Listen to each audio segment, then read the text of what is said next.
नमस्कार दोस्तों, आपका स्वागत है मेरे चैनल पीहू सक्सेना ऑलराउंडर। मैं हूँ प्रीति और आज एक ऐसी भूतिया घटना मैं ले आई हूँ जो आपको सुन के आपका दिमाग हिला देगी। और बस आपको एक चीज़ है कि ये जो भूतिया घटना ये दिल्ली से है। और एक चीज़ मैं बोलूँगी, इस घटना को ना आँख बंद करके महसूस करिए और उसको आँख बंद करके सुनिए और ये सोचिए कि इस घटना जो कहानी मैं सुना रही हूँ इसमें आप इन्वॉल्व हैं, आप वहीं पर हैं। तब देखिए आपको मतलब अंदर से हिला देगी, मतलब ऐसा होता है। तो सत्य घटना है, तो स्टार्ट करते हैं यहीं से।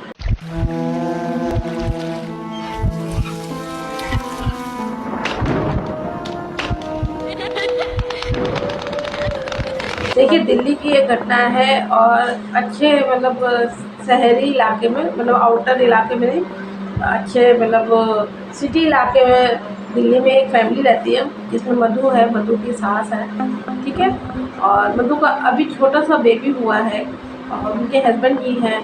तो ये पूरी फैमिली रहती है रेंट पे, ठीक है। रेंट पे रहती है, किराए पे रहती है, अच्छे हैं, फैमिली बढ़िया है। और थोड़ा सा दूर हट के, मतलब थोड़ा सा आउटर पे दिल्ली में ही उसकी नंद रहती है, मधु की नंद रहती है निधि, ठीक है। निधि रहती है। तो एक रात की बात है, एक रात क्या शाम की बात है, शाम की बात है। मधु को कॉल आती है निधि की। निधि से कहती है कि मधु, वो भाभी मुझे आज ना बहुत ज़्यादा याद आ रही है घर की। और जो अभी समझ लीजिए छोटा सा उनका मधु का जो बेबी हुआ ना, अपने भतीजे की मतलब कि बहुत याद आ रही है। और आज मतलब हमारे यहाँ ये भी नहीं है और बेंगलोर गए हैं, तो मन नहीं लग रहा है घर पे, अच्छा नहीं लग रहा है, मन कर रहा है, मुझको याद आ रही है तो देख लेती हूँ जाके। चिंटू को देखने का मन कर रहा है, ठीक है। चिंटू चिंटू मतलब मधु का बेटा जो अभी हुआ है, हाल फिलहाल में छोटा है। और कहते कि भाभी क्या मैं घर आ जाऊँ? तो कहते अरे ये भी कोई पूछने वाली बात है, आ जा तू फटाक से, इसमें कोई पूछने की बात है? अपने घर आने के लिए पूछा जाता है? आ जा, आराम से बैठ के बातें बातें करेंगे, अच्छा लगेगा, तेरा भी एक मन लग जाएगा।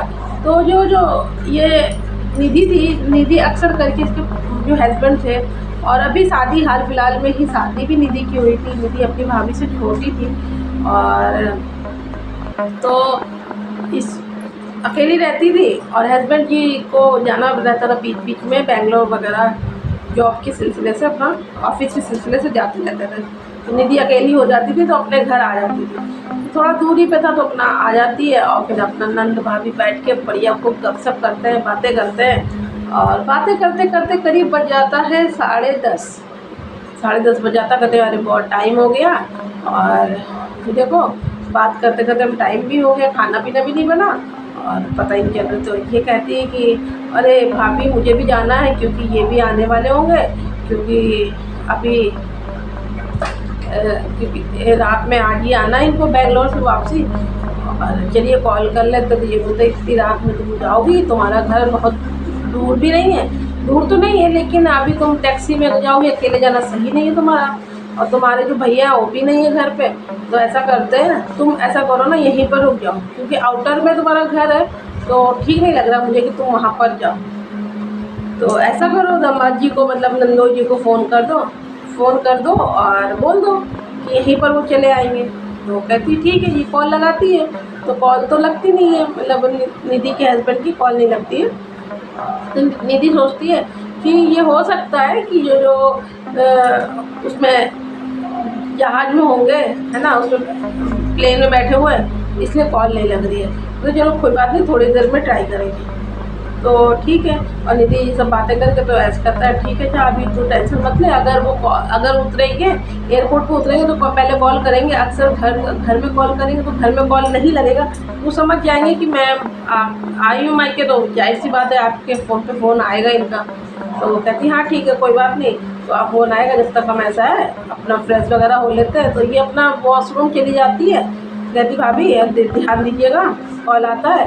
और जब तक खाने पीने की तैयारी करते हैं तो ठीक है फटाफट से कर लेते हैं, ये लोग अपना खाने पीने की तैयारी कर लेते हैं। और टेंशन रहेगी नहीं है, अगर तुम ये रुक जाओगी तो खाना सबका बन ही रहा है और तुम्हारा भी, और मतलब हमारे नंदू जी का भी बन जाएगा। मैं भी उनसे कहती भी रुक जा, क्या दिक्कत है? क्या नहीं कोई दिक्कत नहीं, रुक जाते हैं। फिर ये वॉशरूम में रहती है, थोड़ी देर में कॉल आता है, निधि के हस्बैंड का कॉल आता है, मतलब निधि की भाभी के फ़ोन पे फ़ोन आता है। तो भाभी क्या निधि वहीं आई है? तो कहते हाँ निधि तो यहीं पर आई है और रात हो गई थी तो भेजा नहीं है। आप ऐसा करो, आप कहो कहते मैं जो हूँ एयरपोर्ट से निकल भी आया हूँ, दिल्ली पे आ गया हूँ, मैं घर ही आता हूँ सीधे। कह रहे हाँ हाँ जल्दी आ जाइए, यहीं पर आ जाइए, और मन करेगा तो चले जाइएगा, ना मन करे तो आप यहीं पर आराम करिए, खाना पीना ये सब साथ में खाएंगे, आइए वेट करते हैं। तो वो जो निधि का हस्बैंड था कहता ठीक है हम आते हैं, हम आ गए, वैसे भी दिल्ली में कॉल करने का टाइम नहीं मिला। कि ठीक है। तो फिर ये बता के बातें, मतलब सिर्फ 5 मिनट के अंदर सारी चीज़ें होती हैं। तो ये अपना इनकी जो निधि की भाभी होती है, निधि के पास मतलब पास जाती है, तो कहती निधि क्या नाम है नंदोई जी आने वाले हैं और वो आ चुके हैं, तो आ रहे हैं। तो कहती है अच्छा ठीक है, अपना बाथरूम के बाहर दरवाजे से बात करके बोल देती है, जैसे नहीं बाथरूम में कोई नहा रहा है या कुछ भी, तो बाथरूम से बाहर से बोल दिया। तो जैसे ही फ़ोन करता वैसे ही उनको निधि की जो भाभी होती है तो उनको आवाज़ आती है कि टैक्सी की आवाज़ आती है कि हॉर्न की। तो उनको लगा कि लगता है आ गए क्या, तो इन्होंने खिड़की से देखा कि हाँ टैक्सी खड़ी हुई है, टैक्सी से उतरे हैं दामाद जी उतरे हैं और पैसे दिए हैं टैक्सी वाले को। तो इन्होंने कहा चलो अच्छा ऊपर अभी मैं जल्दी फटाफट से खाना लगाती हूँ, रेडी करती हूँ, खाना मतलब बन ही गया है और सबके लिए बढ़िया सा लगाना तैयारी करती हूँ खाने की। तो ये जाती हैं, मेन जो डोर होता है ना वो खोल देती हैं कि अभी, क्योंकि जो चिंटू है वो अभी सोया है, अगर वो उठ जाएगा तो फिर खाना खाने में आफत करेगा। तो खोल देते तो सीधे दामाद जी अंदर ही चले आएंगे। तो ठीक है चलो ठीक है बढ़िया है। तो ये अपना जाती है, गेट खोल के चली आती है और ये अपना अंदर खाने वाने की तैयारी करने लगती है। तो आवाज़ इनको भी लगी है, इनकी जो मतलब सास है, निधि की जो सास थी उनको भी आवाज़, मतलब निधि की जो मम्मी, ठीक है, अपने दामाद की आने की उनको आवाज़ लगी है। जैसे सीढ़ियों में खट खट चलने की जूतों की आवाज़ आती ना, वैसी आवाज़ भी आ रही थी और इनको भी आई है। और ना इनकी जो सास थी जो मैं बताया ना, उनको भी आवाज़ आई है।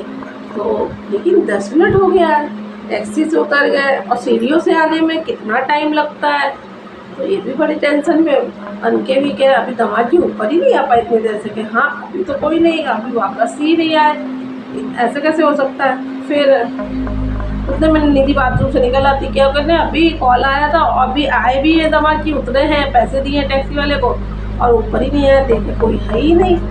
अच्छा जैसे वो बोलते तो निधि के नंबर पे सेम नंबर कॉल आता है दोबारा, ठीक है, दोबारा उनके हस्बैंड जी का। तो कहती देखो अभी निधि ऐसा है, तुम कहाँ पर, फिर मैं मम्मी के घर पे हूँ, आपका इंतज़ार कर रही थी। इतनी बात हुई, ये सब बातें नहीं बताई कि आपका तो कॉल आ चुका था, ऐसा कुछ भी नहीं बताया, केवल उनकी बात सुन रही थी। तो उन्होंने बोला ऐसा है मैं अभी बेंगलोर से निकला ही नहीं हूँ, ठीक है, और मैं आज नहीं आ पाऊँगा, तो रात में मम्मी के घर में ही रुक जाना, रुकी हो तो वहीं रुक जाओ, मैं आऊँगा कल तक। इतना कह के क्या हुआ, कह रहे क्या कह रहे दामाद जी, मतलब उन्होंने कहा नंदोई जी क्या कह रहे हैं, उनकी मम्मी ने कहा, कह रहे वो तो आप तो कह रही वो आ गए हैं, आए थे, कह सच में मैंने देखा था, मम्मी भी कह हाँ बेटा मैंने भी दामाद जी की आने की आवाज़ सुनी थी, कह रहे तो वो कह रहे मैं निकला ही नहीं हूँ, तो आपने किसको देख लिया। अब ये लोग बड़ा घबराए, ऐसे कैसे यार, कैसे हो सकता, कोई तो चढ़ा था और मैंने आंखों से देखा कि हाँ ये दामाद जी आए हैं और टैक्सी वाले को भाड़ा वगैरह भी दे रहे हैं। बड़ी टेंशन। फिर उसके बाद ये लोग भाई औरतें होते घर में, आदमी जेंट्स कोई नहीं था उस दिन, और मतलब निधि थी, निधि की माँ थी और निधि की भाभी और वो छोटा बच्चा, ठीक है, जो अभी चिंटू। और ये लोग बड़ा टेंशन में, इन लोगों ने फट से दरवाज़ा बंद कर दिया कि क्या हुआ। अभी ये रात के बज के 1:30 बजे हैं रात में, 1:30 बजे से भाई इनका दरवाज़ा उस स्थिति पे, इस लेवल पे कोई खटखट कर रहा। अब इन लोगों को घबराहट हो रही है कि भाई कोई आया भी नहीं और ऐसे कैसे हो गया, ये चीज़ हुआ क्या हमारे साथ, किसने ऐसे मजाक किया, क्या वो मजाक था कि क्या था, आंखों से देखी भी थी। अभी लोग अंदर आपस में सब बातें कर रहे हैं। तो जैसे दरवाजे के नीचे थोड़ी जगह होती है ना, यहाँ आवाज़ इतनी खट अजीब सी आवाज़ आ रही है 1:30 बजे गेट खटखटाने की। लेकिन गेट इन लोग की, किसी की, तीनों में से किसी की हिम्मत नहीं। इन लोग ने थोड़ा सा कर देखते तो है, खोला तो नहीं गेट, लेकिन इन लोगों ने नीचे से झुक कर देखा है तो कोई है नहीं, कोई नहीं है, ना कोई खड़ा है। भाई कोई बंदा कोई बंदी कोई खड़ा होता तो पैर तो दिखते ही है ना, कोई भी नहीं खड़ा है। अब इन लोगों को आपको क्या बताएं, इन लोगों के डर की वजह से हालत ख़राब। अब इन लोगों ने बिल्कुल रामबाण और समझिए आप हनुमान चालीसा, भगवान जी की नाम, राम राम सब पूरा इन लोगों ने पूरी रात इन लोगों ने भगवान जी का नाम लिया। पूरी रात जप किए, बहुत सारे ऐसे पढ़ते पढ़ते जहाँ सवेरा हुआ तो भैया माँ ने बोला कि फटाफट शुद्धिकरण करानी पड़ी, पूरे घर में गंगा जल छिड़को, पूरे घर में गंगा जल डाला गया, पंडित जी को बोला शुद्धिकरण कराए गए। और ये सब चीज़ें इनके साथ ये क्या हुआ इनको भी नहीं समझ में आया, सारी चीज़ें हो गई अचानक से। अब इन लोगों के लिए बहुत ज़्यादा डर था और डर भी बस गया था मन में। फिर इन लोगों ने कहते हैं ना, जब जो चीज़ जिस घर से हो जाती है तो वो घर मतलब एक थोड़ा सा अभी अपना हो तो इंसान किसी तरह रहता, लेकिन किराए पर होता है तो फिर एक डर बच जाता है कि पता नहीं क्या है इस घर में, क्या है, क्या हो गया, ये अचानक पहली बार ऐसी चीज़ें हो गई थी। तो फिर इन्होंने क्या किया, वो रूम ही चेंज कर दिया।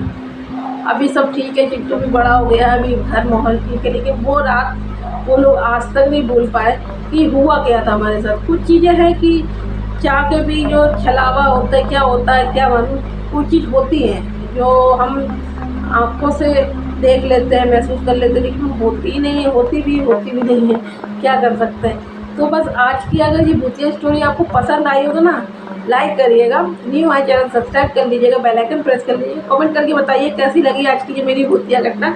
और यहाँ तक देख लिए तो धन्यवाद, आपका दिन शुभ।